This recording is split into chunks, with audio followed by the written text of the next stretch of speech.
April 8th, 1943, North Africa. The desert wind screamed across the dunes, carrying with it the metallic scent of gunfire and the acrid bite of burning fuel.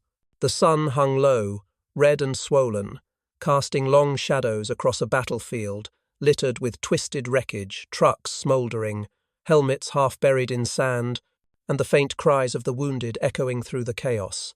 Sergeant Wilhelm Kraus of the German Afrika Korps pressed his hand against his bleeding thigh, his fingers coming away slick with crimson. He had been hit by shrapnel from a mortar round, and now, half conscious, he lay among the dying. Around him, the battle had ended. The Americans had won this ground. He tried to crawl toward the cover of a wrecked half-track, but a shout stopped him. "Don't move! Stay down!" The voice came from an American, a medic, judging by the red cross on his helmet. The man was young, maybe 22, his uniform caked in dust and blood. His rifle was slung behind his back, replaced instead by a field kit bulging with gauze, morphine and bandages. He approached not with hostility, but with urgency. Kraus froze. The propaganda posters he'd seen back in Munich flashed through his mind caricatures of monstrous American soldiers, cruel and merciless, who executed prisoners without hesitation. He expected a bullet, or at best, to be left to die in the sand, but instead, the American medic knelt beside him. "You're gonna be all right," he said, voice calm but hurried. "Hold still." Kraus blinked in disbelief as the man pulled out a bandage and pressed it hard against his wound. The pain made him gasp, but the hands were steady, the movements deliberate. Around them, the medic's teammates were tending to both Americans and Germans alike. Blood didn't seem to matter, only the pulse beneath the skin. Nearby, another German soldier, Corporal Dieter Rehmann, watched in stunned silence as a captured American field surgeon began working on a German officer who had taken a bullet through the abdomen. 2 U.S. soldiers held an IV bag over the stretcher while the surgeon barked for instruments. There was no hatred here, no vengeance, just a desperate race against time. "Why are they helping us?" Raymond muttered in disbelief. "They're our enemies." A wounded American next to him whispered through cracked lips, "'Cause that's what medics do." Hours later, Kraus awoke inside a canvas tent marked with a red cross. The air smelled of antiseptic and blood. Dozens of cots lined the space, filled with both Allied and Axis wounded. He turned his head and saw an American orderly adjusting a morphine drip for a German pilot, a man who had likely been dropping bombs on these very troops days earlier. A U.S. Army surgeon passed by, his hands gloved and streaked with blood. He caught Kraus's stare for a moment, then simply said, "Rest. You'll need your strength." The German sergeant didn't respond. His mind was unraveling. Everything he'd been told about the enemy was collapsing, replaced by something deeply unsettling. Compassion. As the desert night fell outside, he could hear soft murmurs from both sides, men speaking in broken English and German, offering each other cigarettes, sometimes even sharing quiet laughter in the darkness. For the first time, Kraus wondered whether the war he'd been fighting was really the one he understood. Weeks later, when he was transferred to a prisoner transport bound for the United States, he still couldn't forget the sight of that American medic kneeling in the sand, saving his life. The voyage across the Atlantic would show him, and thousands of other German POWs, just how deeply that compassion ran. The prisoner transport, a converted Liberty ship, creaked under the weight of hundreds of captured German soldiers. It smelled of salt water, sweat, and diesel, and beneath it all, the strange tension of uncertainty. The war for these men was over, but their minds were still trapped inside it. Sergeant Wilhelm Kraus leaned against the rusted railing on the upper deck, watching the endless expanse of the Atlantic stretch to the horizon. His leg was wrapped in clean bandages, American bandages, and every step reminded him of the medic who had knelt beside him in the sand. He wasn't alone. Around him, men in faded field grey uniforms smoked cigarettes or played cards, their conversations low and uneasy. They were soldiers without a country now, carried by their former enemies to a place they could barely imagine. Corporal Dieter Rehmann sat beside him, staring at the waves. "They say we're going to America," he murmured. "Can you believe that? The land of Coca-Cola and Hollywood." Kraus gave a faint smile. And apple pie, don't forget that. Raymond chuckled, but his laughter faded quickly. You think they'll treat us well? Kraus hesitated. He wanted to believe so after all the medics had. But could that mercy survive once they were behind fences? I don't know, he admitted. But I don't think they're monsters, Dieter. Not anymore. Below deck, the conditions were cramped but bearable. The Americans gave them rations that would have been unimaginable for POWs on the Eastern Front. Canned meat, bread, even coffee. One night, an American sailor tossed a chocolate bar to a group of prisoners through the hatch. The men stared at it like it was gold. Why would they waste this on us? One asked. Maybe they want to show off, another replied cynically. But when the sailor called down, You guys need anything else? There was no mockery in his voice, just casual friendliness as if they were passengers, not captives. The Atlantic crossing took nearly 3 weeks. Storms lashed the deck, and many of the Germans became seasick. Yet even in the roughest weather, the American guards treated them with a kind of professional decency. No shouting, no beatings, no humiliation. One morning, as the sun rose over the grey waters, Kraus watched the horizon come alive with colour, and there, faint but unmistakable, he saw land. America, Raymond breathed. So it's real. As they approached the coastline, the POWs crowded the rails. They saw docks teeming with cranes, cargo ships, and soldiers. Behind them, vast cities stretched out clean, bustling, untouched by war. For men who had grown up under the bombings of Hamburg, Cologne, and Berlin, the sight was almost surreal. No ruins, no rubble, just motion and confidence, a nation that seemed invincible. When they disembarked, the German prisoners were fingerprinted, deloused, and placed on trains heading inland. But again, something strange happened. The Americans offered them sandwiches and milk before departure. Milk, one soldier whispered. For us? Yes, the guard said simply. You're prisoners, not animals. The train windows revealed landscapes none of them had imagined. Wide fields of corn and wheat, quiet towns with white churches and picket fences. Children waved as the train passed, not in hatred, but curiosity. Don't they know who we are? One officer muttered in disbelief. Maybe they don't care, Kraus replied quietly. Maybe they just see soldiers. Hours turned into days. They crossed rivers, mountains, and plains until, at last, they arrived at a place surrounded by barbed wire and wooden towers, a prisoner of war camp somewhere in the American heartland. But even this camp looked different. The fences were high, yes, but the barracks were sturdy, the bunks clean. There were showers, a dining hall, even a small chapel. Raymond looked around, baffled. This can't be real. It's better than our training camps back home. Then a voice came over the loudspeaker. Welcome to Camp Concordia. Follow instructions and you will be treated according to the Geneva Convention. Anyone needing medical attention, report to the infirmary immediately. Kraus turned to Raymond. You hear that? Medical attention, the corporal smirked. You still limping? Maybe a little, Kraus admitted, but I want to see for myself how they treat their wounded. He didn't realize it yet, but that simple decision to visit the camp hospital would change everything he believed about war, honor, and humanity. The camp infirmary at Camp Concordia didn't look like much from the outside, just a long wooden building with faded white paint and a simple red cross nailed to the door. But inside, the air smelled faintly of antiseptic, clean linen, and something strangely comforting. Order. Sergeant Wilhelm Kraus limped inside, still uncertain. He expected harsh interrogations, suspicious stares, or at best, indifferent treatment. Instead, he was met by an American nurse, a woman in her 30s with neatly pinned hair and a soft Kansas accent. You're one of the new arrivals? She asked gently, glancing at his bandaged leg. Yes, Kraus replied in careful English. They said, I should come for check. She smiled. You did the right thing. Take a seat, Sergeant. Kraus sat on a metal chair near a row of occupied beds. To his astonishment, not all the patients were German. On the far side of the room, an American corporal lay unconscious, his chest rising and falling shallowly beneath white sheets. Next to him, a German soldier was reading a Bible, whispering prayers in his native tongue. It was a surreal image, enemies, side by side, sharing the same air, the same care, the same silence. The nurse returned with a doctor, a tall man with greying hair and wire-rimmed glasses.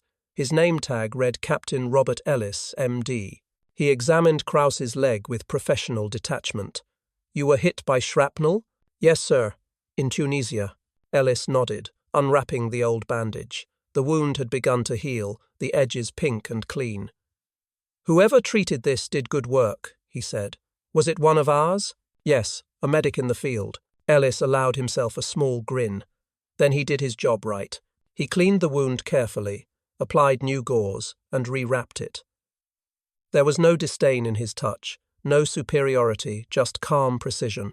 When he was done, he handed Kraus a cup of water and 2 tablets. "Sulfur drugs," he explained. "They'll keep infection away." Kraus hesitated before swallowing them. "Doctor," he said quietly, "why do you help us? We are the enemy." Ellis looked up from his clipboard, his tone measured. "Because you're a human being who's hurt. The war doesn't change that." Those words lingered in Kraus's mind long after he left the infirmary. Outside, the Kansas sun shone warm across the camp yard. Rows of German prisoners worked in the fields, cutting lumber or tending vegetable patches under the watchful but relaxed eyes of American guards. No one shouted. No one struck them. The guards even shared cigarettes with the prisoners during breaks. That night, as Kraus lay on his bunk, he found himself thinking not of battles or victories, but of the doctor's quiet voice, "The war doesn't change that." The next morning he returned to the infirmary for another checkup. This time he noticed something remarkable. A surgery was in progress.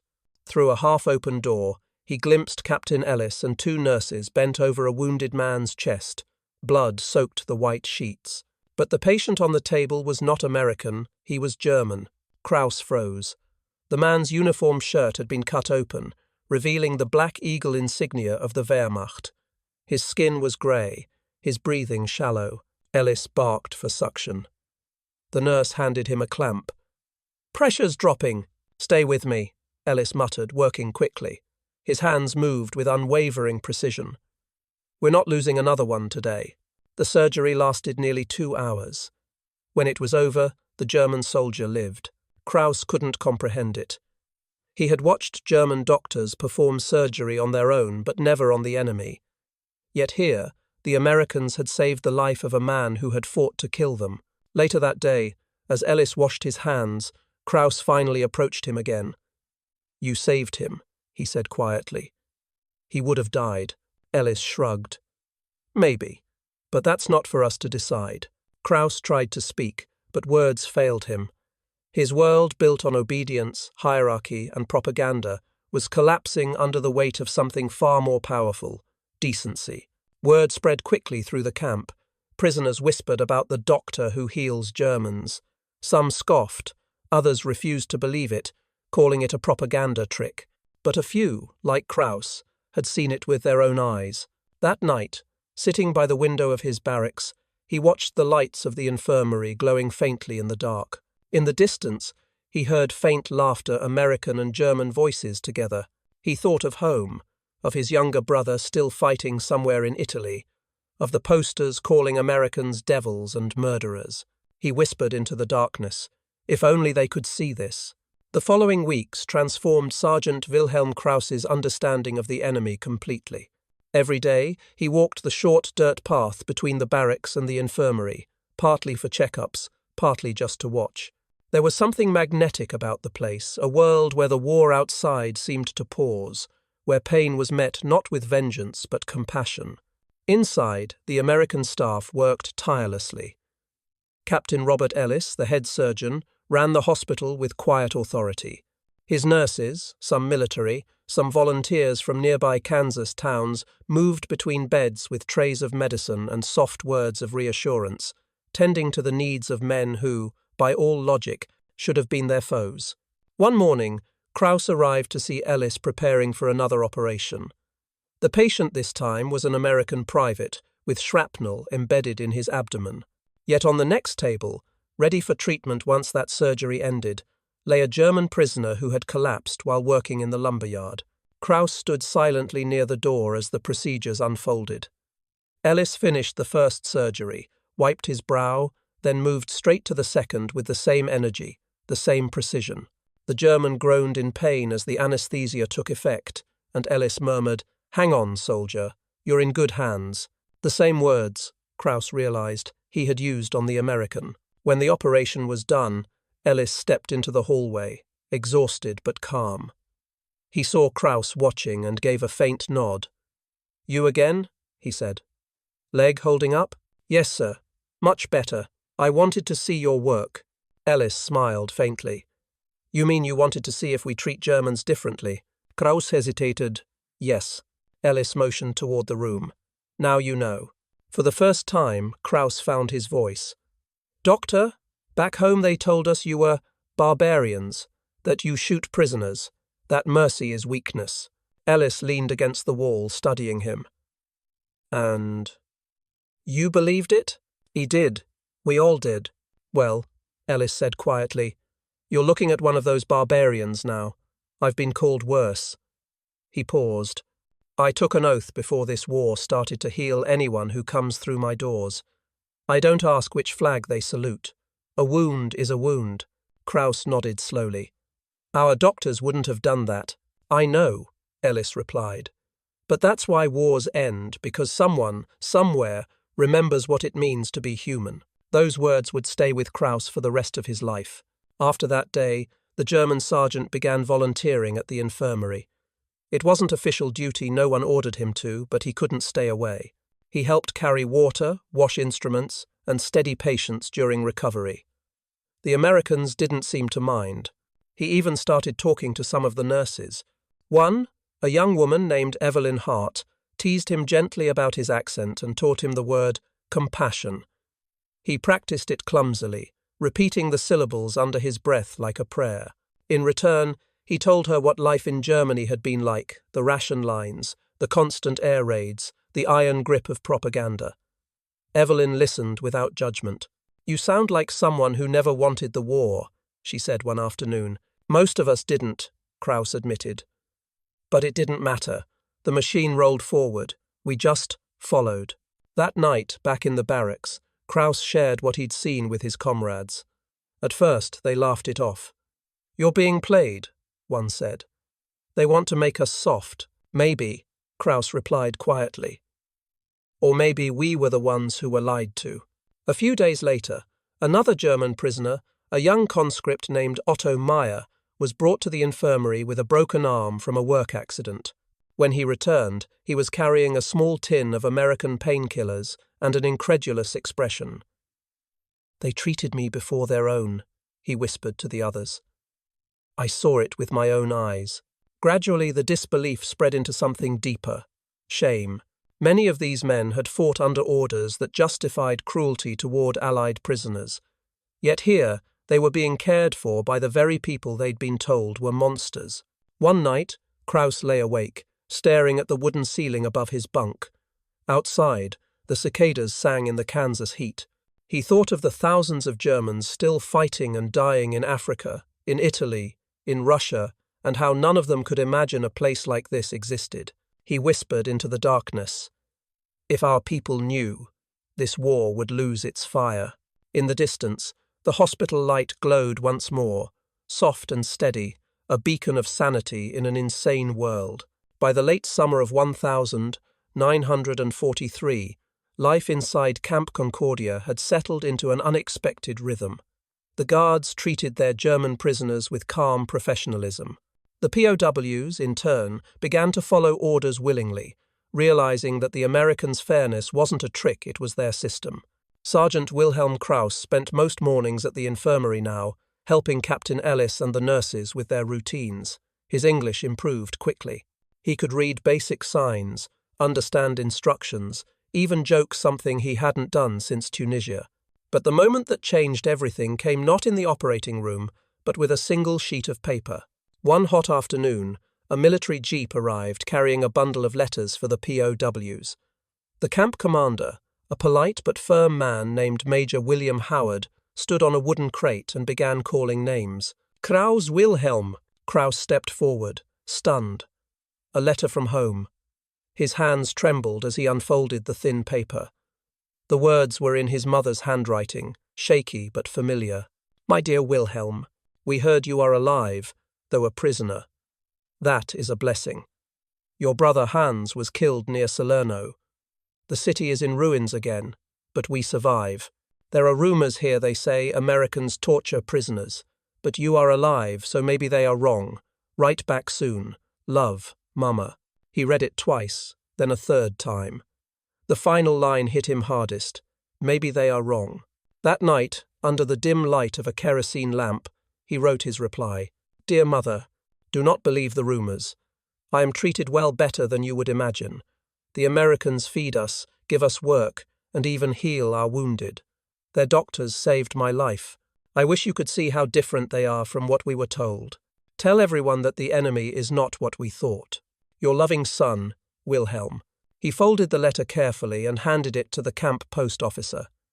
He didn't know if it would ever make it through censorship or across the Atlantic, but it didn't matter. For the first time, he had something true to send home. Days passed. The Kansas summer baked the fields in gold. German POWs harvested crops under the watch of friendly American guards, singing old folk songs as they worked. At lunchtime, the guards sometimes shared lemonade or cracked jokes. It was surreal enemies, sweating side by side under the same Sunday. Yet even as life in the camp softened, the war outside hardened. Newspapers available to officers told grim tales: Allied forces invading Italy, German cities burning, U-boats sinking in the Atlantic. One evening, Captain Ellis gathered the medical staff, including Kraus, to read a letter he had received from a fellow surgeon serving in Sicily. The letter described the flood of casualties, American and German alike, pouring into field hospitals. Ellis sighed after finishing it. "Same blood, same wounds," he said quietly. "Only the flags change." Kraus nodded slowly. "Back home, they would call this weakness. Then I hope weakness spreads," Ellis replied. That night, Kraus sat outside the infirmary steps, watching fireflies drift through the dark. He began sketching in a small notebook something he had done before the war. He drew the infirmary, the nurses, the American guards laughing near the fence. When he showed it to Evelyn Hart the next morning, she smiled softly. "You have talent," she said. "Maybe I will paint it after the war," Kraus replied, "if there is still a world left to paint." He didn't know that his sketches, along with hundreds of other POW drawings from camps across the US, would one day become historical records, evidence of a moment when humanity had quietly defied the madness of global war. By autumn, new prisoners arrived from North Africa and Sicily, lean, wary men who still believed the Allies were cruel. Kraus saw himself in their eyes, that same distrust. When one of them, a young lieutenant named Gerhard Huber, was brought into the infirmary with a serious infection, Kraus stayed beside him through the night, translating the doctor's words and holding his hand during treatment. When Huber finally awoke, he stared at the white ceiling and whispered, "I don't understand. Why would they save me?" Kraus simply said, "Because they are not what we were told." Huber didn't reply, but the tears welling in his eyes said enough. By Christmas of that year, the camp chapel was full Germans and Americans together, singing carols, their voices merging under the glow of oil lamps. For a few hours, there were no sides, no uniforms, no hatred. As the final notes of Silent Night echoed through the hall, Kraus thought of his mother, of his fallen brother, and of Captain Ellis standing quietly in the back pew. In that moment, the enemy was gone. Only men remained. Winter came early to Kansas in 1943. Frost rimmed the barbed wire each morning, and the camp's wooden barracks creaked under the cold wind sweeping from the plains. The prisoners wrapped themselves in issued wool blankets, trading stories about home and the front lines. But the chill that most of them felt wasn't just from the weather, it was from the slow crumbling of everything they'd been taught to believe. Inside the infirmary, the pot-bellied stove glowed red with warmth. The room smelled of disinfectant and coffee. Wilhelm Kraus, now trusted as an orderly, cleaned instruments while humming a German lullaby. Behind him, Captain Ellis spoke softly with two new arrivals, intel. Kraus couldn't hear everything they said, but he caught fragments. Re-education potential, psychological rehabilitation, When the officers left, Ellis turned to him. "They're trying to figure out what makes you all tick," he said, half smiling. "But I think it's simpler than they think." Kraus raised an eyebrow. "What do you mean?" Ellis leaned against the counter. "You can't fight an idea with bullets, only with truth." That truth was spreading fast within the camp. The letters home, the stories of surgeries and kindness, they filtered into German communities through censored but revealing messages. Even the censors, reading thousands of POW letters, began to notice a pattern: gratitude, disbelief, and something new: hope. One day, a Red Cross representative visited Camp Concordia. He inspected the food stores, barracks, and medical facilities. The German prisoners gathered nervously in the yard as the Swiss delegate addressed them through a translator. "You are being treated according to the Geneva Convention," he announced, "and I can report that this camp is among the best in the United States. You should consider yourselves fortunate." Some prisoners murmured agreement, others turned away in shame. One of them, Lieutenant Gerhard Huber, now fully recovered from his infection, spoke up. "Fortunate? To be prisoners?" The delegate met his gaze. "Fortunate," he said, "to have found humanity in war." Those words echoed through the compound. That night, in the barracks, Kraus and Huber sat by a small coal stove, sharing a cigarette and reflecting on everything they'd seen. "You know," Huber said quietly, "I used to believe the Reich's posters that Americans were greedy, soulless, without honor. I even told my men we'd be shot if captured." Kraus nodded. "So did I. But then they carried me out of the sand instead of leaving me there." Huber exhaled slowly. "It's strange. I feel more human here than I did in uniform." Outside, snow began to fall over the camp, soft flakes drifting onto the guard towers, the fences, the roofs of the barracks. The world was quiet for once. In the following months, something unexpected began happening. The Americans allowed select POWs to work in local farms and factories under guard. They were paid small wages, could buy soap, tobacco, or stationery, and sometimes even shared meals with the civilians. It was there outside the wire that the illusion truly broke. In one Kansas farmhouse, an elderly couple hosted several POWs for lunch. They served roasted chicken, mashed potatoes, and green beans. The old woman, wiping her hands on her apron, said in simple English, "Eat, boys, you look hungry." One of the Germans hesitated. "We are your enemies." The woman smiled kindly. "Not at my table." When Kraus heard this story later that week, he didn't know whether to laugh or cry. He thought of the radio broadcasts he'd grown up with, the ones that painted the Allies as beasts who'd enslaved the German people. And yet, here they were, feeding them. He began writing again in his journal. How does one go back to believing in hatred after this? I think the war has already lost, even if the fighting continues, because we have seen the truth. Meanwhile, back in Germany, cracks began to show in Nazi morale. Some families received letters from America describing POW camps with clean beds, medical care, and good food. At first, propaganda officials tried to dismiss these stories as lies, but the evidence grew undeniable. Thousands of letters, all telling the same thing.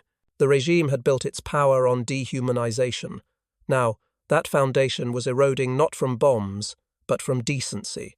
By the spring of 1944, the American War Department circulated a report titled German POW Morale, Evidence of Disillusionment. It concluded that humane treatment had done more to weaken Nazi loyalty than any battlefield victory. Kraus didn't know about the report, but he lived its reality every day. The camp no longer felt like a cage, it felt like a strange moral classroom. He often saw Captain Ellis sitting outside after long surgeries, lighting a pipe and staring at the sunset. One evening, Kraus joined him. "Do you think this will change anything?" he asked. "When the war is over, will it matter?" Ellis smiled faintly, eyes on the horizon. "Maybe not right away, but you'll remember. And maybe someday, when your children ask what the Americans were like, you'll tell them the truth." Kraus nodded. "Yes," he said quietly, "I will." He didn't realize it yet, but the truth he carried would outlive every victory parade and every flag. By the summer of 1944, the world beyond Camp Concordia had changed beyond recognition. News filtered in through official bulletins pinned to the mess hall wall. Allied landings in Normandy. Rome liberated. Hitler survives another assassination attempt. The war machine was crumbling, though none of them could see it directly. Inside the camp, life continued with its strange duality, order and captivity, discipline and dignity. The guards grew familiar with the prisoners' faces. They played baseball in the evenings while German POWs watched from the fence, some cheering quietly for the home runs. Sergeant Wilhelm Kraus, now fully recovered, had become an unofficial interpreter for the medical staff. He translated when new prisoners arrived, explained procedures, and sometimes even helped calm men who refused treatment. But his mind was divided. Every report of bombings back home, Hamburg, Dresden, Berlin, gnawed at him. The camp loudspeaker would read casualty estimates, and silence would fall across the compound. Every German in America carried the same invisible wound, not knowing who had survived. One afternoon, Kraus entered the infirmary to find Captain Ellis standing near the window, holding a telegram. His face was drawn. "What happened?" Kraus asked cautiously. Ellis handed him the paper. "Your Red Cross file was updated. I thought you'd want to read it yourself." Kraus took it and scanned the message. It was short, typed in stiff bureaucratic English. From International Committee of the Red Cross Report number 2123. Family of POW Wilhelm Kraus, formerly of Munich, confirmed displaced. Residence destroyed. No record of mother or surviving kin. The paper trembled in his hands. For a moment he couldn't breathe. Ellis stepped closer, resting a hand on his shoulder. "I'm sorry, Wilhelm." Kraus turned away, his throat tightening. He stared out through the frosted glass past the fences, past the snow-capped horizon toward a country that no longer existed. That night, he didn't go to the barracks. He sat alone outside the infirmary, wrapped in a blanket, staring up at the Kansas sky. He could still hear the distant laughter of guards by the fire, the faint hum of a radio playing Glenn Miller. It was all too peaceful, unbearably peaceful, while his home lay in ruins. In the quiet, Evelyn Hart approached, carrying 2 cups of coffee. She sat beside him without a word. For a long time they simply listened to the night. Finally she said, "You can hate the war, Wilhelm, but don't hate the people." He swallowed hard. "It's not hate I feel. It's emptiness." She nodded. "Then fill it with something else. You've seen the worst of men, and the best. Don't let the worst win." Those words became an anchor in the months that followed. As the war dragged toward its bloody conclusion, new groups of prisoners arrived, gaunt, hardened veterans from Normandy and the Ardennes. Many came in defiant, spitting at the guards, shouting slogans about the Führer's vengeance. But when they saw the hospital, the same Red Cross over the door, the same American doctors tending German wounds, their defiance melted into confusion. One of them, an SS sergeant named Albrecht Vogel, was brought in with a mangled hand. When Ellis approached to treat him, Vogel hissed, "Don't touch me, swine. You kill Germans." Ellis didn't flinch. "And you'd bleed to death if I didn't," he said evenly. "Now sit still." Kraus stood nearby, translating every word. The tension in the room was electric. "You heal me so I can fight again?" Vogel sneered. Ellis looked him in the eye. "No, I heal you so you can think again." The surgery went on in silence. Vogel's sneer faded as morphine and exhaustion overtook him. When he awoke the next morning, his hand was bandaged, his life intact. He stared at the ceiling for a long time before whispering, almost to himself, "They saved me." Kraus saw it happen again and again, the disbelief, the gradual erosion of hatred. It wasn't loud or dramatic. It was quiet, relentless, human. By Christmas of 1944, the camp's population had doubled. The Germans decorated their barracks with hand-carved ornaments made from scrap wood. The Americans allowed a small concert in the mess hall. Kraus stood at the back as a group of German prisoners played violins and sang Stille Nacht. When the song ended, one of the American guards, a young man from Ohio, stepped forward and began singing the English version, Silent Night. For a moment, every barrier dissolved. Men who had tried to kill each other months earlier now sang the same melody, their voices merging under the same roof. Kraus felt his eyes sting. He thought of his mother's last letter. Her words had been wrong. The Americans did not torture prisoners. They healed them. They humbled them. And perhaps, in their quiet mercy, they had done something even greater. They had redeemed them.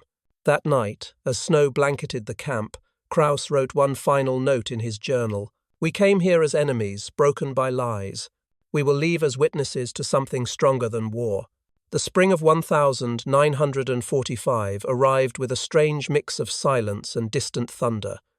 The Kansas plains bloomed again, but the air inside Camp Concordia felt charged, heavy with rumors. Every prisoner knew the end was near. They could see it in the guards' eyes, hear it in the whispers of victory spreading through the mess hall. On April 30th, a notice went up on the bulletin board. Adolf Hitler confirmed dead in Berlin. The news spread through the camp like fire. Some prisoners cheered quietly. Others sat in stunned disbelief. A few wept not for the man, but for the realization that everything they had fought for had collapsed overnight. Wilhelm Kraus read the announcement twice, then folded it carefully and slipped it into his pocket. He didn't feel joy or grief, only a vast, quiet emptiness. The war that had devoured the world, the ideology that had poisoned millions, was finally ending. A week later, Captain Ellis called him into the infirmary. His face was calm, but his tone carried weight. "Germany has surrendered. The war in Europe is over." For a long moment, neither man spoke. Outside, the Kansas wind rattled the windows. "So it's done," Kraus said softly. Ellis nodded. "It's done." Kraus stared at the floor. "Then what happens to us?" "You'll be processed, eventually repatriated," Ellis replied. "Some will go home soon. Others may stay a while longer. There's still cleanup, logistics, and politics." Kraus gave a small, humorless smile. "Always politics." He looked around the infirmary, the rows of beds, the sterile instruments, the smell of antiseptic and coffee. For 2 years, this place had been his refuge. It had stripped away lies more effectively than any bullet. As the days passed, the camp changed. The guards smiled more easily. The fences seemed less threatening.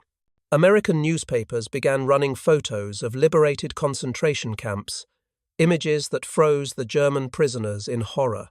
Emaciated figures behind barbed wire, mass graves, faces hollowed by starvation. When the photos reached the barracks, many men refused to believe them. "It's propaganda," some insisted. "Fabricated." But Kraus knew better. He saw the same disbelief he'd once carried, the same desperate refusal to face truth. One evening, he sat on his bunk, staring at the images spread across the wooden table. Captain Ellis entered quietly, holding a folded newspaper. "You've seen these?" Ellis asked. "Yes." Ellis unfolded the paper to reveal more photos. "These are from Buchenwald. American troops took them last week." Kraus's throat tightened. He forced himself to look, to really look, and then he whispered, almost to himself, "We deserved to lose." Ellis said nothing. He just stood beside him, sharing the silence. From that day on, the atmosphere in the camp shifted. The arrogance that had lingered among some of the prisoners evaporated.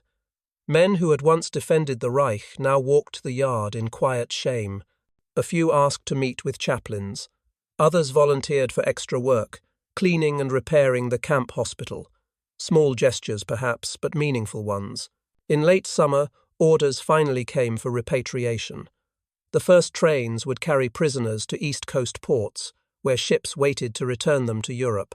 On his last morning at Camp Concordia, Wilhelm Kraus packed his few belongings: a sketchbook, a Bible given by Evelyn Hart, and a small photograph, the infirmary staff standing together, smiling in front of the Red Cross. When he walked to the gate, Captain Ellis was waiting for him. The doctor extended his hand. "You were a good patient," Ellis said with a faint smile, "and a better man than when you arrived." Kraus shook his hand firmly. "You taught me what that means." Ellis nodded. "Go rebuild something decent over there." "I will," Kraus promised. "And I will tell them about you, about this place. They won't believe me, but I'll tell them anyway." As the truck pulled away, Kraus looked back one last time. The white infirmary stood glowing in the morning light, the Red Cross stark against its wooden walls. He thought of all the lives saved inside German and American alike, and realized that the true victory of the war might not have been won on any battlefield, but right there, between those walls. Weeks later, he arrived in a shattered Germany. Cities lay in ruins, streets were unrecognizable.